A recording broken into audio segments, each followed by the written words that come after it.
For so many of us, traveling is an integral part. We always sought to explore because, of course, what makes us human at the end of the day is our ability to actually travel around the world.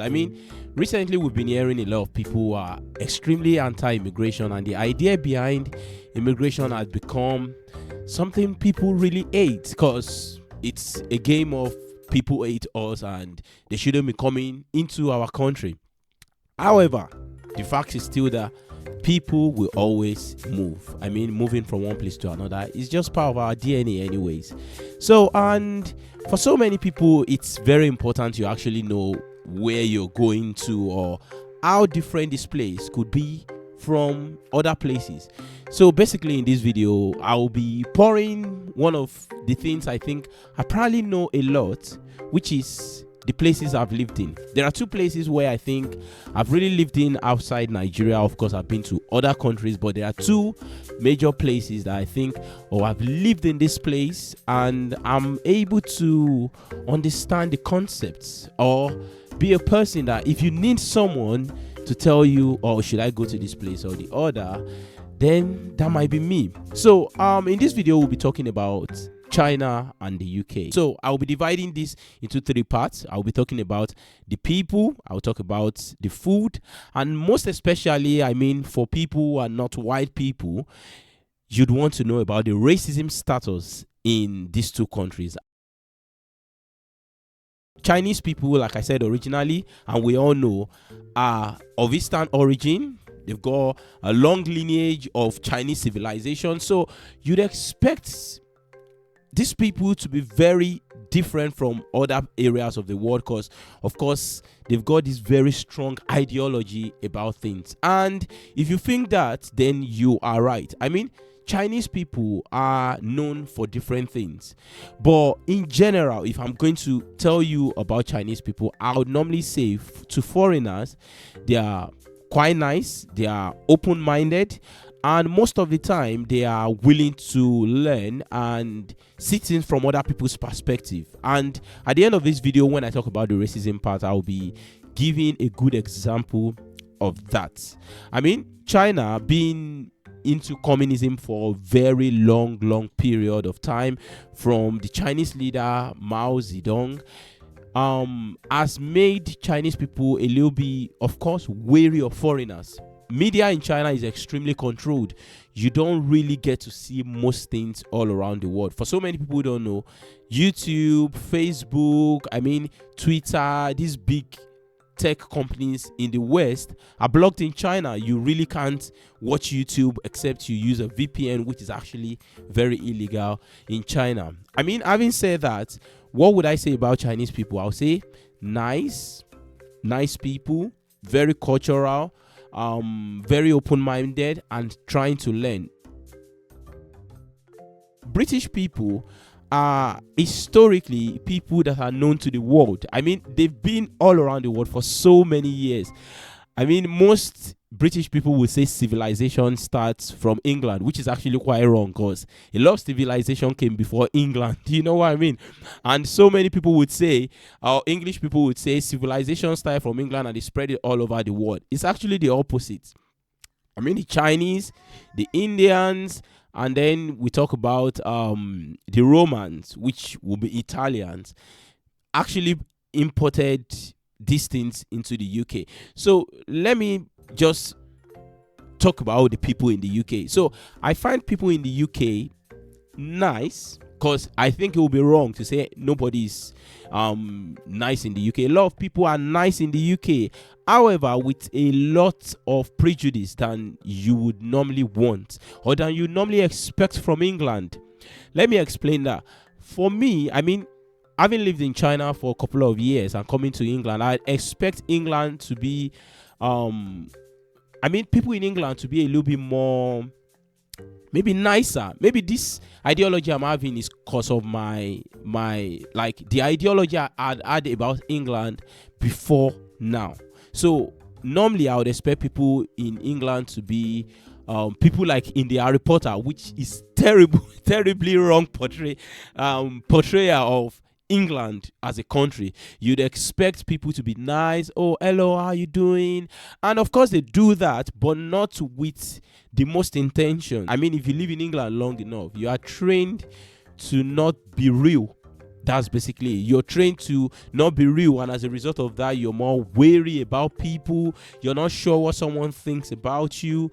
You're quite, I mean, it could almost be said that it's kind of like an antisocial behavior. In England, you're not really there to understand anybody. Your job is just to make sure that person doesn't feel uncomfortable. And if you make someone uncomfortable, you won't know. You just end up getting a letter in the mail, or maybe if you do a business, you end up just getting 1 star, and that's the end of it. Whereas in most other countries, you get someone walking up to you and say, oh, they probably don't like what happened, and not at the end of it, they try to ruin your life or ruin your business. In a nutshell, I would say English people are nice, however, with a pinch of be careful. You know what I mean? You have to be really careful. Putting that on the list for competition between England and China would just sound as though I'm just making this video to bash England, basically. Cause I mean, it's day and night. Chinese food, I mean, is known all around the world, and even in England, English people appreciate Chinese people a lot. And I'm not sure in most other countries anyone goes to a restaurant, I'm going to a British restaurant, but everyone goes to a Chinese restaurant. That's fact. The main difference between these two countries when it comes to the food is that Chinese food tastes as though it's got a lot of history behind it. I mean, food that you feel these people have mastered whatsoever dish they are preparing for you, and they've been preparing this for perhaps more than 5,000 years of Chinese civilization, and they've got a lot of history behind it. And if you meet an average Chinese chef, he will tell you more about that food than just putting egg and rice together.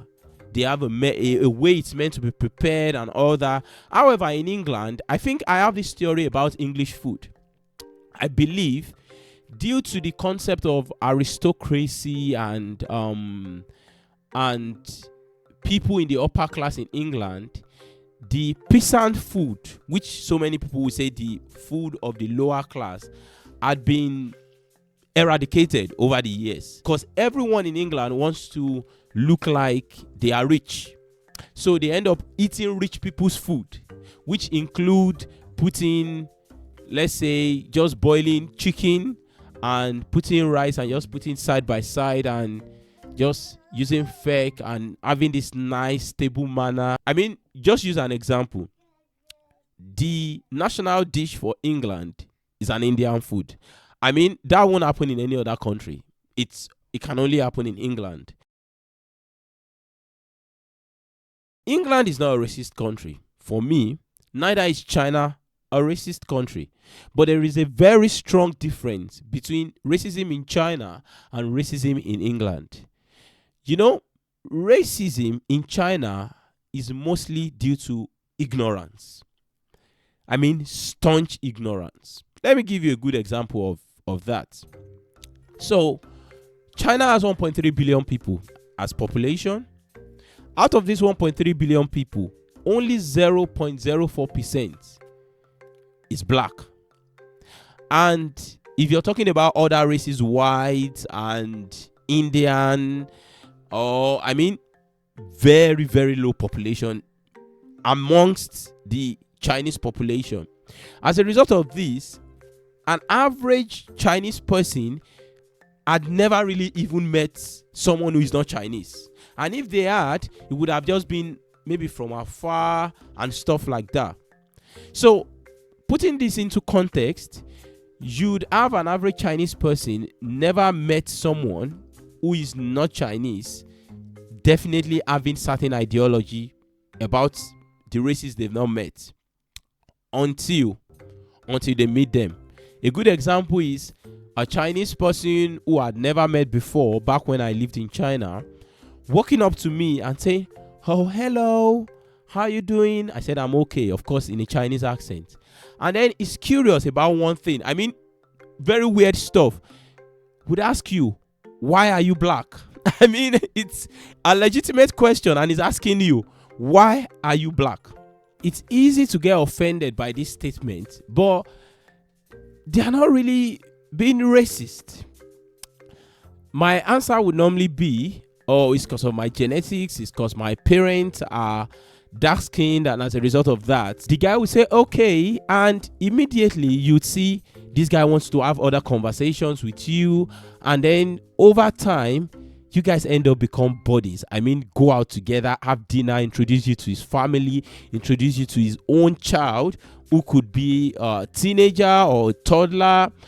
And he feels comfortable, I mean, perfectly comfortable around you, doesn't think you're a criminal, despite the fact he knows you're from a third world Nigeria. You get what I mean? Now, let's talk about Britain.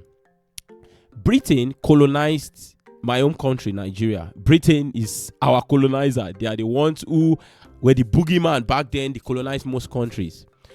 Britain orchestrated the transatlantic slave trade. So why am I saying this? I'm not saying this because it's a bad thing or what have you, but just to say, British people have always had a level of communication with people who are not British, basically.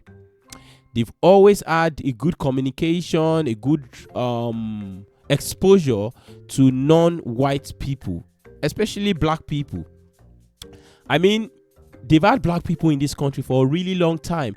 I mean, at some point, maybe more than 100 years ago, black people have been around in the UK. We can also talk about during the Windrush era, where there've been a lot of black people came into the UK from the Caribbean. And even as far back as the maybe 80s, the 70s, they've always had black people representing their sport team. I mean, basically, black people are part of the system in the UK. However, for some reason, I still notice that there's still, like, racism is still quite rife.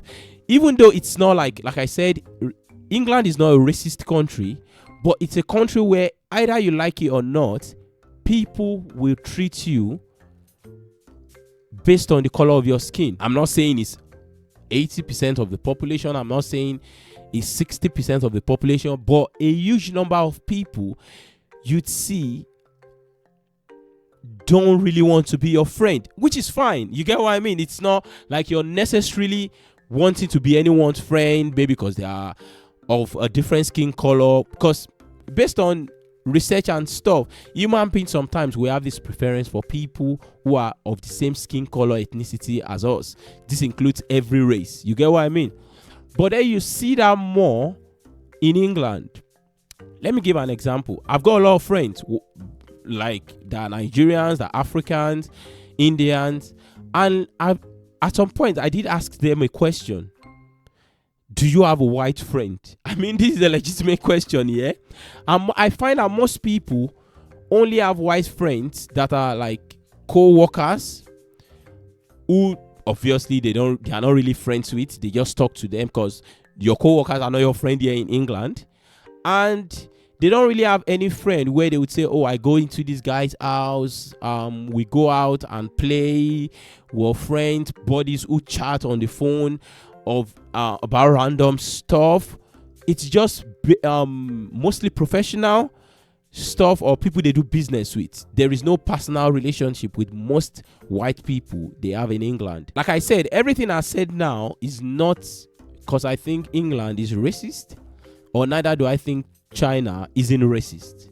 But I'll just say there is a strong dynamics in how you'd expect people to be in England to how people should be in China, and you get the opposite. You get people in China being a little bit more open-minded, wanting to be your friend. You end up becoming their friend, and you guys are cool. I mean, cool friends.